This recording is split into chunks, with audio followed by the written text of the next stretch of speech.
그래요. 아, 사울 시대는 오늘 본문이 사울의 시대인데 내부로는 좀 안정감이 없었습니다. 또 외부적으로는 블레셋의 위협이 아주 컸어요. 당시 블레셋은 철기 무기를 갖고 있었습니다. 이스라엘은 그렇지 못했어요.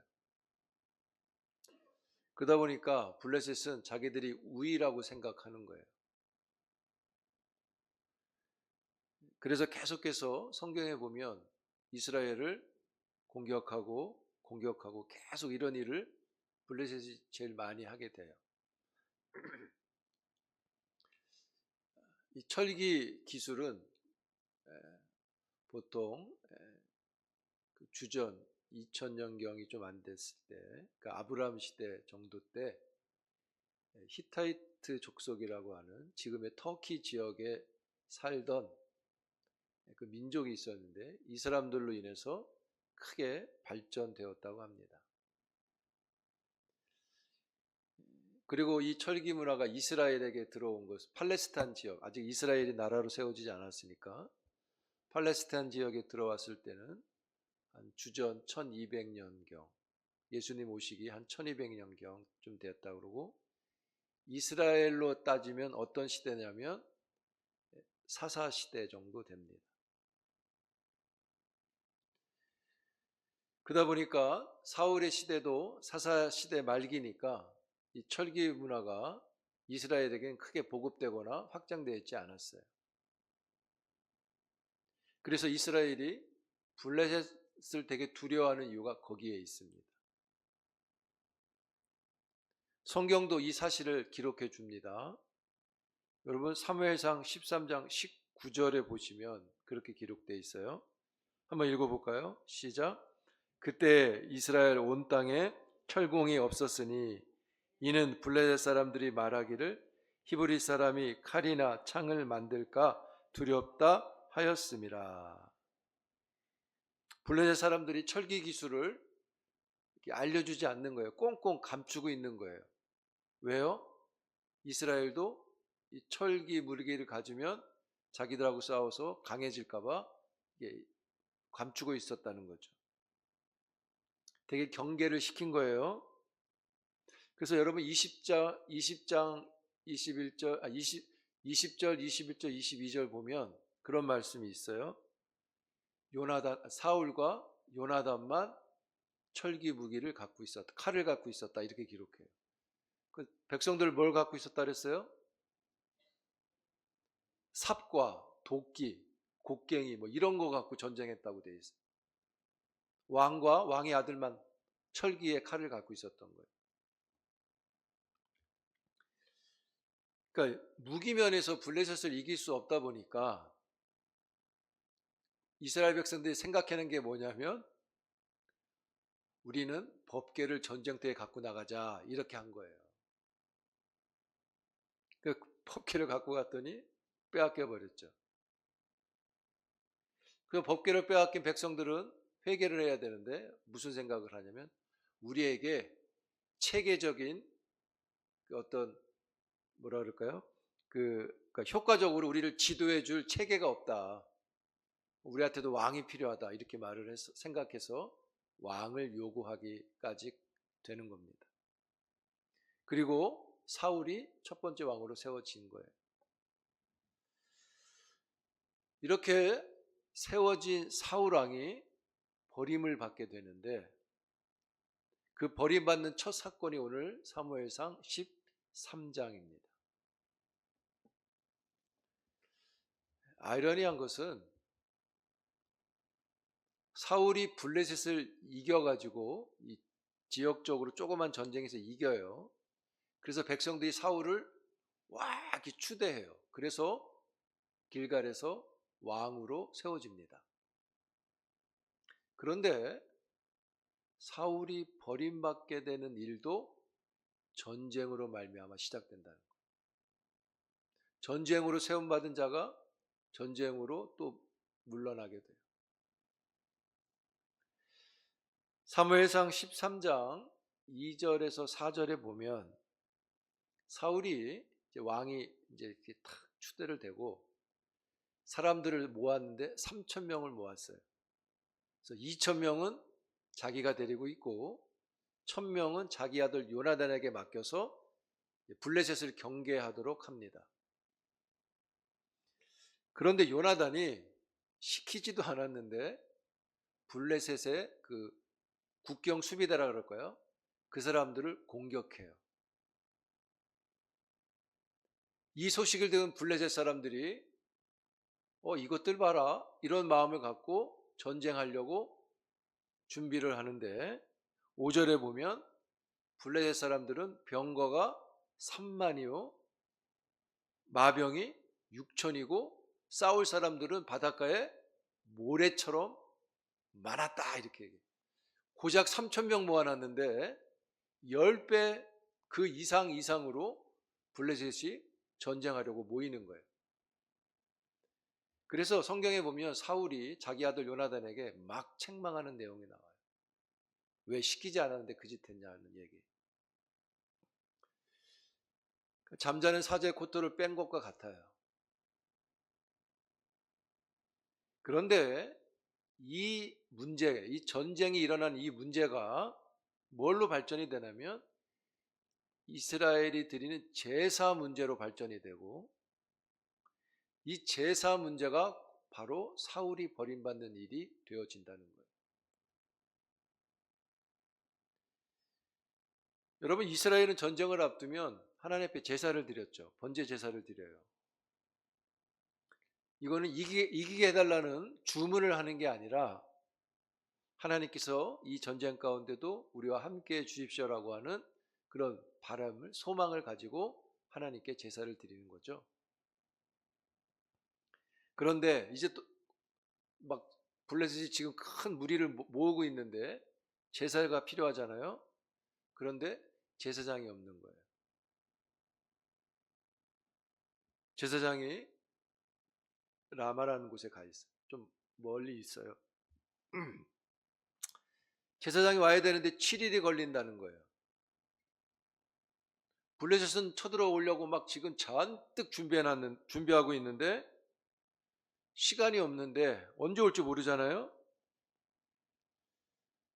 정한 기한 7일 안에 사무엘이 오질 않는 거예요. 언제 올지 모르는 거예요. 7일 정도 걸린다. 뭘 하고 있었는지 모르겠지만 그러다 보니까 백성들이 초조해지고 급해지기 시작하는 거예요. 싸우려고 모여야 되는데 오히려 도망가고 흩어지게 되는 거예요. 백성들이 흩어지다 보니까 사울도 급해집니다. 마음이 급해지는 거예요. 전쟁에서 이겨서 길갈에서 왕으로 추대된 사울은 전쟁에서 진다는 게 어떤 건지를 생각하는 거예요. 그러니까 두려운 거죠. 내가 전쟁으로 이렇게 됐는데 전쟁으로 치면 반대라고 생각하는 거죠. 그러니까 급해지고 마음이 두려워지고 막 그런 일이 일어나는 거예요. 그래서 기다리다 안 되겠다 싶어가지고 급한 마음에 사울왕이 번제 제사를 드립니다. 송아지를 가져와라. 그런데 참 우리 인생이 참 스토리인 거예요. 제사가 딱 끝나니까 사무엘이 딱 와요. 끝나니까 와요. 그리고 와서 물어요. 뭐 했어요? 이렇게 물으니까 사울왕이 말하는 거예요. 블레셋이 코앞이라서 백성들이 흩어지고 그래서 12절 보세요. 여러분 뭐라 그랬냐면 부득이해서 어쩔 수 없어서 상황이 이래서 그냥 제가 제사를 했습니다. 이렇게 말해요.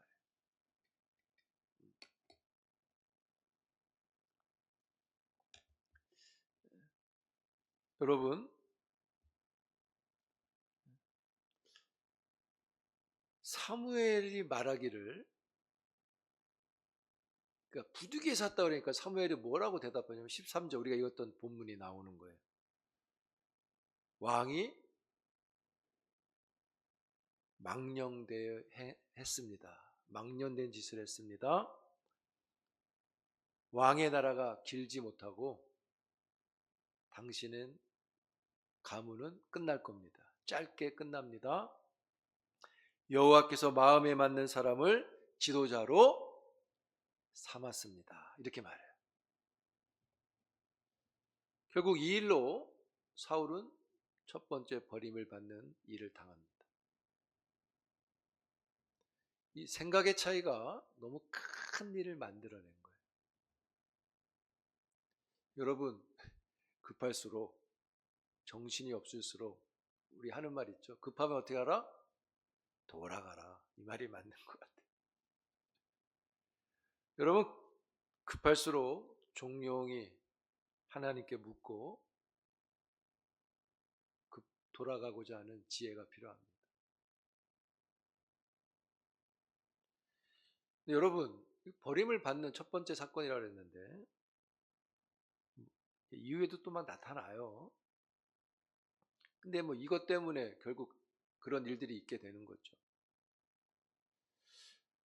사무엘이 7일 동안 오지 않았다. 그런데 7일째 온 게 아닙니다. 성경은 언제 왔다고 말하지 않아요. 뭐 이튿날 왔는지 뭐 8일에 왔는지 몰라요. 7일을 못 기다린 게 아니라 그냥 다 못 기다린 거예요. 급하니까. 그러니까 사무엘이 7일 동안 안 오고 늦었다고 생각하면 안 돼요. 성경은 사무엘이 늦었다고 말하지 않아요.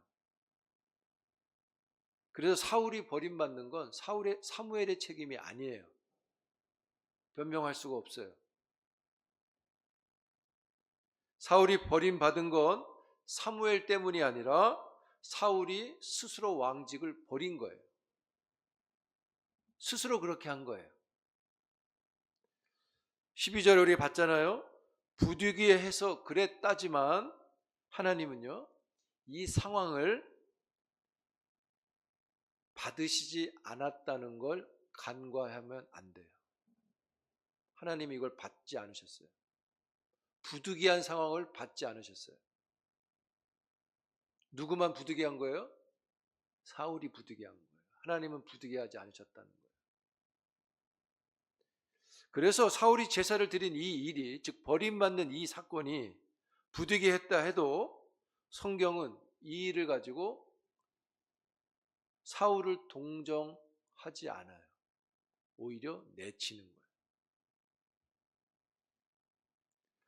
그래요. 우리가 간과하면 안 되는 게 있어요. 그게 뭐냐면 사울이 하나님의 통치를 받는 왕이라는 것을 간과하면 안 돼요. 사울이 왕이에요. 근데 누가 세운 거예요? 하나님이 세운다 그랬어요. 허락을 해주셨어요.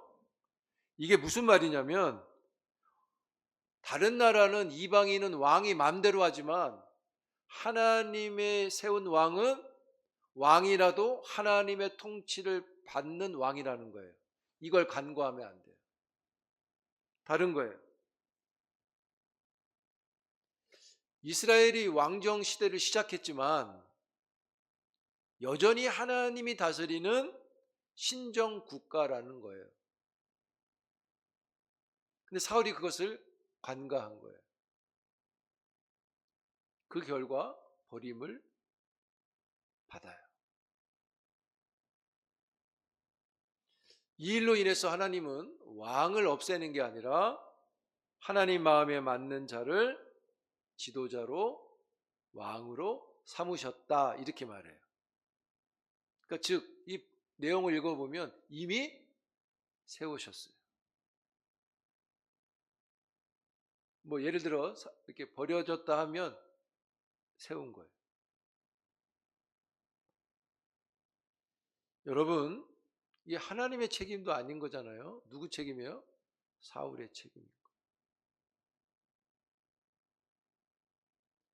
그러면 여러분, 하나님께 맞는 자를 세운다 그랬는데 하나님께 맞는 마음은 어떤 마음을 가리킬까요? 하나님 마음에 맞는 사람은 뭐가 맞아야 될까요, 도대체? 그럼 하나님의 마음은 뭐고, 그 마음에 맞는 사람의 마음은 또 뭐예요? 여러분의 마음은 하나님께 맞아요? 그 마음이 뭐예요? 이런 질문과 같아요. 그냥 사무엘상에서 그 마음을 좀 찾아보면 좋을 것 같아요. 뭘 끌어와서 하기보다는. 여러분 사무엘상 16장에 한번 볼까요? 그 마음이 뭔가, 마음에 맞는 자의 그게 뭔가. 사무엘상 16장 7절인데 같이 읽어봅니다. 시작. 여호와께서 사무엘에게 이르시되 그의 용모와 키를 보지 마라. 내가 이미 그를 버렸노라. 내가 보는 것은 사람과 같지 아니하니 사람은 외모를 보거니와 나 여호와는 중심을 보느니라 하시더라. 여러분 요 16장 7절을 새한글 성경 번역본이 있는데 한번 읽어보면 조금 더 쉽게 이해돼요. 네, 여기 나오죠. 같이 읽겠습니다. 순서대로 읽으면 돼요. 시작. 그런데 여호와께서 사무엘에게 말씀하셨다. 그의 겉모습과 큰 키만 눈여겨보지 마라. 내가 그를 버렸으니까 나는 사람이 보는 것처럼 보지 않아. 사람은 눈에 보이는 것을 보지만 여호와는 마음을 보거든. 이렇게 해놨어요. 보거든 어쩔 거야 이거죠. 더 잘 쉽게 이해되죠. 새한글 성경으로 바꿀까요 우리도?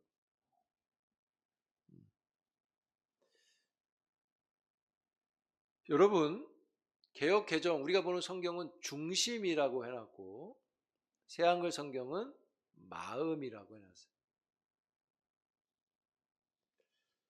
그러면 하나님 마음에 맞는 사람이 누구냐?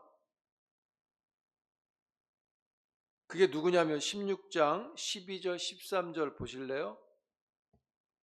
같이 있습니다. 16장 12절 13절 시작. 이에 사람을 보내어 그를 데려오매 그의 빛이 붉고 눈이 빼어나고 여호와께서 이르시되 사무엘이 기름 뿔병을 가져다가 그의 형제 중에서 그에게 부었더니 이날 이후로 다윗이 여호와의 영에게 크게 감동되니라. 사무엘이 떠나서 라마로 가니라. 여기 누구라고 말해요? 네, 다윗이죠.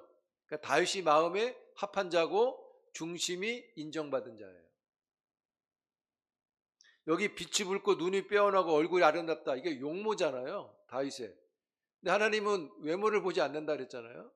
그러니까 이 의미가 뭐냐면 그의 용모이기도 하지만 여러분 마음에 이쁜 사람은 다 이쁘잖아요. 그렇죠? 내 마음에 저 사람 너무 좋으면 뭘 해도 다 이쁘잖아요. 그러니까 여기서 용모가 좋으니 마음도 좋다. 뭐 이런 말이기도 하겠지만 그냥 용모도 좋고 그러니까 여기서 용모는 이게 빛이 붉고 눈이 빼어나고 얼굴이 아름답다고 한 건 용모만 가르치는 목적이 아니라 이 빛이 붉고 눈이 빼어나고 얼굴이 아름답다고 하는 이 말은 그의 용모를 목적이 아니라 그의 마음을 목적하는 걸로 보시면 돼요. 그의 마음이 보여진다고 한다면 이렇게 보기 좋다는 것을 가리킨다고 보시면 돼요. 그러면 그의 마음, 그 아름다운 마음은 도대체 뭐냐는 거예요. 그 아름다운 마음을 한번 또 찾아봅니다. 사무엘상 17장으로 갑니다. 26절이에요. 같이 읽습니다. 시작. 다윗이 곁에 서 있는 사람들에게 말하여 이르되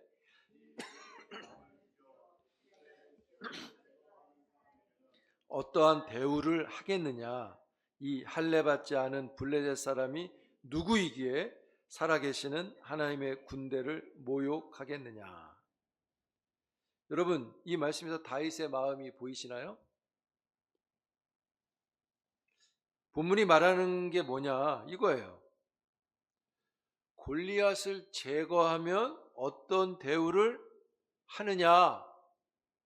이게 다윗의 마음이 아니고 살아계신 하나님을 어떻게 대우하느냐가 다윗의 마음인 거예요. 이게 하나님 마음에 맞는 거예요. 그러니까 26절의 말씀에서 다윗의 마음은 골리앗을 이기면 어떤 보상을 받느냐의 마음이 아니라 지금 하나님이 어떤 대우를 받고 있느냐가 그의 마음인 거예요.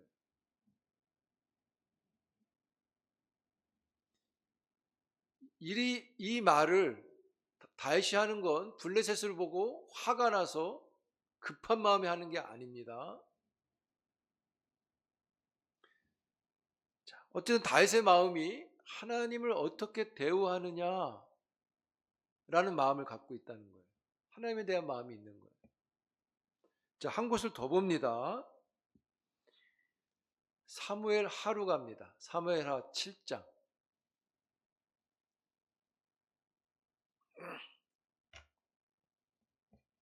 사무엘하 7장 1절, 2절 같이 봅니다. 시작. 여호와께서 주의 모든 원수를 무찌르사 왕으로 궁에 평안히 살게 하실 때에 왕이 선지자 나단에게 이르되 볼지어다 나는 백향목궁에 살거늘 하나님의 궤는 휘장 가운데 있도다. 여러분, 다윗의 마음은 궁에서 편안히 사는 마음이 아니에요. 그의 마음은 하나님의 법궤가 천막에 있어서 불편한 마음인 거예요. 여기 뭐라 그랬습니까? 하나님이 편안하게 살라고 주변의 모든 원수들을 무찔러 줬다 그랬잖아요. 무찔러 줬으니까 어떻게 해야 돼요? 편안히 살아야죠. 잘 살면 될 걸. 다윗은 그래도 내가 평안하냐? 하나님이 평안하시냐? 그러는 마음을 갖고 있다는 거예요.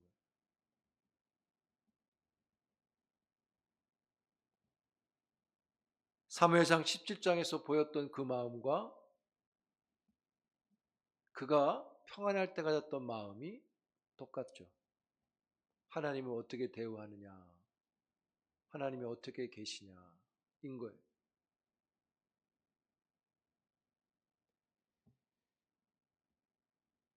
블레셋이라고 하는 골리앗이라고 하는 두려운 대상이 앞에 있어도 하나님은 어떠시냐를 생각했고, 그들이 다 없어지고 편안할 때도 그는 하나님이 어떠시냐를 마음에 갖고 있다는 거예요. 여러분, 두려울 때나 평안할 때나 골리앗이 앞에 있을 때나 궁에 있을 때나 하나님이 어떠하시냐, 그게 마음에 있는 사람이 하나님에 맞는 사람인 거예요. 이 마음이 우리의 마음이 되기를 축복합니다. 여러분, 우리가 누구에게 맞춘다는 거 되게 힘들잖아요. 그렇죠? 회사에서 상사에게 맞추는 거 되게 까다롭죠.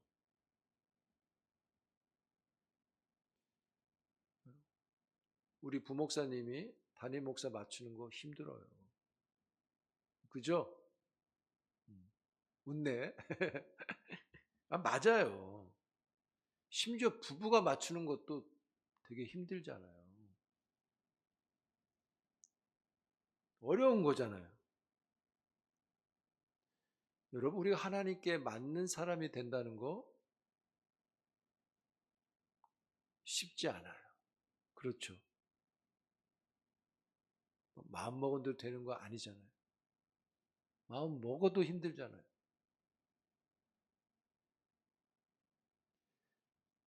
그런 까닭에 우리가 이 힘든 걸 하는 거예요. 우리가 그걸 하고 있는 거예요.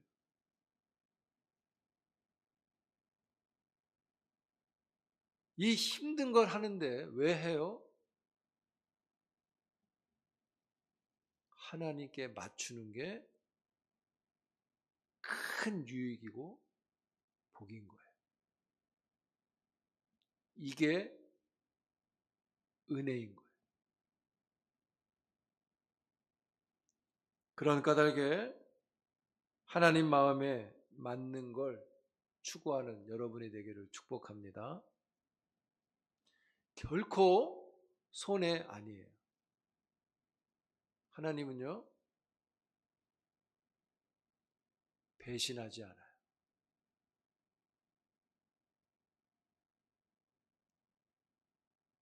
하나님은 언약의 백성을 끝까지 함께 하세요.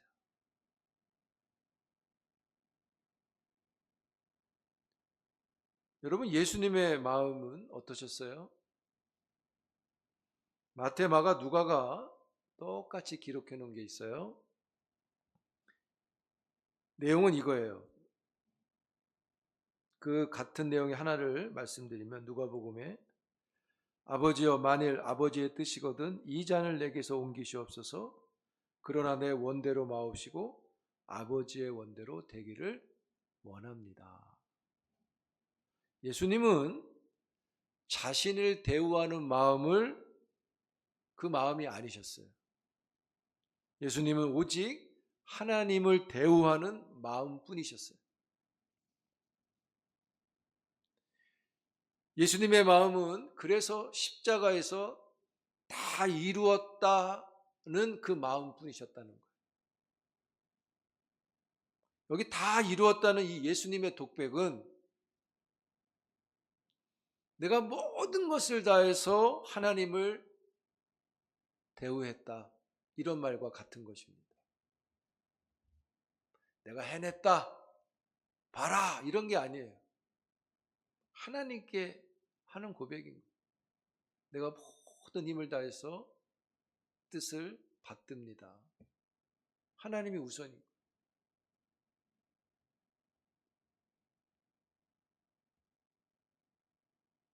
그리고 그 하나님을 대우하시는데 목숨까지 내신 거죠.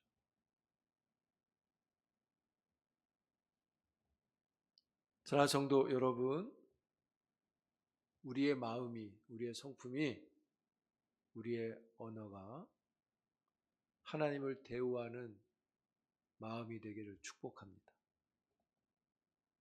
근데 여러분, 이 마음은요, 안 보여요.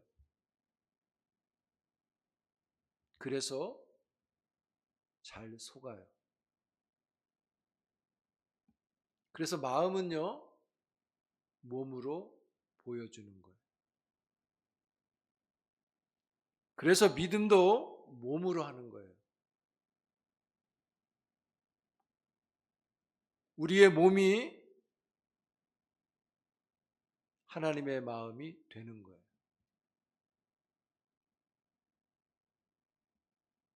우리 마음이 하나님 마음에 맞으면요, 우리 영혼과 인생에 하나님의 마음이 임하는 거예요. 그게 우리에게 위로가 되고 긍휼이 되고 인자와 자비가 되는 거예요. 역사가 되는 것이죠. 하나님의 마음을 얻은 사람, 다윗에게 주셨던 말씀처럼 아까 사무엘하 7장 봤죠? 그와 그 집을 견고하게 하시는 은혜를 베풀어 주십니다. 다윗이 궁에 편안할 때 천막에 있는 법궤를 마음에 갖고 있었잖아요. 하나님이 뭐라고 대답하세요? 그 마음 때문에 성전을 짓고자 할 때 하나님이 뭐라 그랬어요? 다윗아, 내가 돌아다니는 자지 집에 거하는 자가 아니다. 내가 집이 필요하겠냐? 네가 나를 위해 집을 짓겠다고 하는데 내가 너의 집을 짓겠다. 너의 후손을 지어주겠다. 약속 주시죠. 이게 다윗 언약이에요.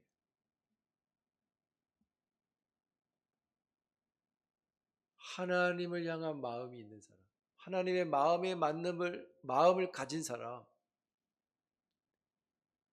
하나님의 마음을 그에게 주시는 거예요. 내가 너를 영원히 세우겠다. 그게 하나님의 마음. 그러자 다윗이 무슨 말씀이에요? 내가 이렇게 안 해요. 하나님 그리하옵소서. 하나님의 마음을 그대로 받아요. 사랑하는 성도 여러분, 우리의 마음이 언약의 사람들의 마음이 되어서 언약의 사람을 향하신 그 하나님의 마음을 우리도 받는 하나님의 종들이 되기를 축복합니다. 이 언약의 복이 여러분과 후손과 가정에 충만하기를 주의 이름으로 축복합니다.